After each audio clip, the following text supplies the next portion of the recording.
and welcome to Time with Natalie. Joining me on today's show is Lisa Scolnick. Hello Lisa, how are you? I'm doing great. Good to see you today. Thank you so much for joining me. Now, you're the founder of Proud Scars. Can you share with the audience a little bit more about who you are and what Proud Scars is? Okay. Well, 18 years ago, I nearly died. I had a 3.5-inch blood clot sitting right outside my heart, and it needed, it was infected, so pieces broke off, went through my heart and into my lungs, and my lungs filled up with fluid to a point where I had almost no lung capacity left. And they had no choice but to do emergency open chest surgery. My surgeon determined that the best way to remove it was to, cut the vein, remove the blood clot, and then sew it back up. And he figured he had 4 minutes because he did not put me on the heart-lung bypass. And it took him actually 4 minutes and 10 seconds, but my heart was strong and it kept beating another 10 seconds. And what made that whole surgery extremely difficult was the fact that I was 4 months pregnant with my second child. Oh my goodness. Wow, wow. And so Proud Scars, when did you start that and why? Okay, well, I started it, I thought of it about like 4 years ago because for 14 years, after the surgery, I have a 10-inch scar down the center of my chest, and I just always considered it, it wasn't attractive, and I was ashamed of it, and I hid it for many years. I had this like uniform that I wore that had high collar and high neckline, and I always hid it because I was ashamed of it. And I was inspired about 3.5 years ago to if I wanted to share my story, I couldn't be hiding my scar. Absolutely. And I started feeling like I needed to help other people who have scars. There's just so many emotional challenges that go around it. You can't wear different things and you can't do different things, and I just said I really need to help other people overcome that. And I said, well, how could I do that if I'm hiding my scar? Yeah. And from the day I decided, it took me a full year to ultimately do it and feel comfortable with it. So there were times where I was like, okay, it's there. Okay, just don't look down, and it'll be okay. Wow. So, and now someone gave me a perspective that I shouldn't be ashamed of it. I should be proud of it because I earned it, and I actually think my family and I earned it. And someone, helped me reframe and give me a different perspective that it's something to be proud of, not ashamed of.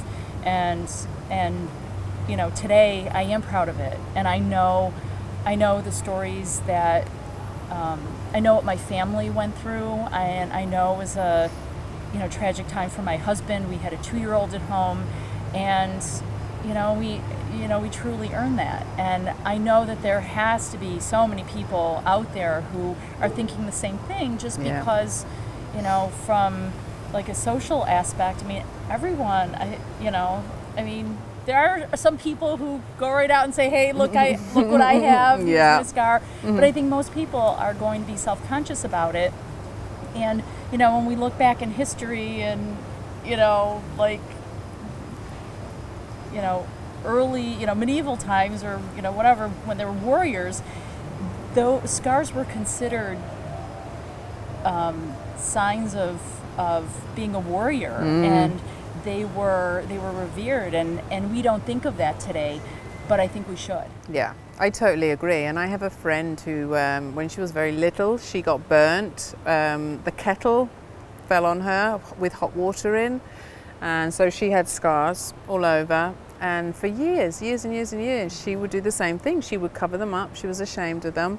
But then she got to the point where you're absolutely right. She just said, no more, I'm not ashamed of it. It's who I am. And I love the way you phrased it in that you've earned them. I think that's such a nice way of thinking about it, Yes. And so when I think about, let's say, the media and the perception of beauty, when it comes to something like scars, it's classed as not being beautiful, which I think is wrong. So how do we change that? What do we do to change that? And well, for me, it was thinking through the challenges, and I have a story, and quite often when I tell the story and some of the more personal aspects of the story, I do bring tears to people's eyes. It's just, there were some pretty, pretty sensitive things that were happening at the time, but I also think of that time in my life that when, even after the surgery, I learned later that I had a lottery chance of survival, and my daughter had even less than that. And we are both here, we are both healthy, and I almost think of it as an awakening that was actually a gift. And I try to live every day like it's my last. And so I think there's a lot of meaning there, and I've learned so much from it.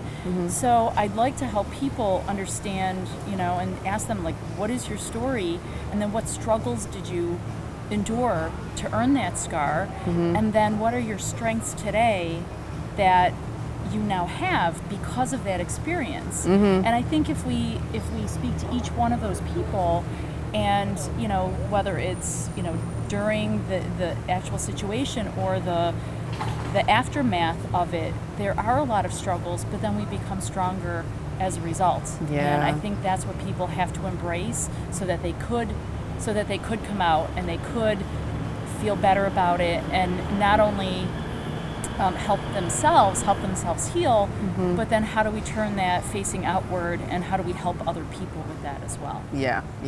And I think it's quite interesting, because what I see, in the way I see it, is that you have a scar that is visible, so I can see your scar. But what we don't realize is that we all have scars that are internal, and it's the same thing, it's the same thing. Just because you can't see my scars, I still have a scar inside, So I think it's fantastic what you want to do, because I think it will reach people that not only have the visible scar but have the internal scar also, because I think that is so key. Yes, I agree. Yeah, because we're all carrying something different. So what would your message be today, if somebody's watching now? What would you say to them if they have a visible scar, feeling a lack of confidence, feeling ashamed, they don't want to expose it? What would your message be to them today?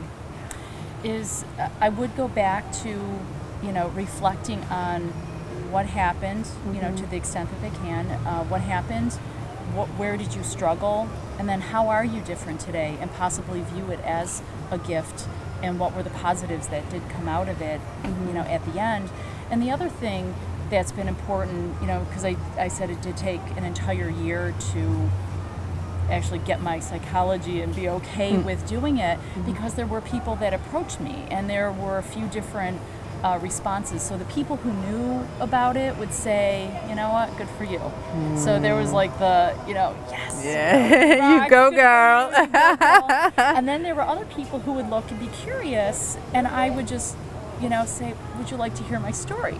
So that would give me, I would just see, because I would see people's eyes like looking at it, and then just being curious about it, and being okay with that. And I would share my story, and there have been several who have said, I need to tell someone else about your story because they're going through this, or I think you came to me with this message today because I need to share this with someone else. And and then there were definitely people who would look at it and say, oh, like, I know a way to help you cover that up.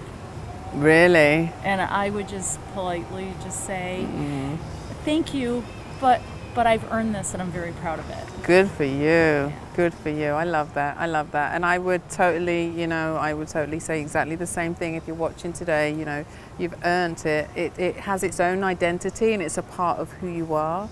So don't be ashamed. Don't cover it up. It's who you are.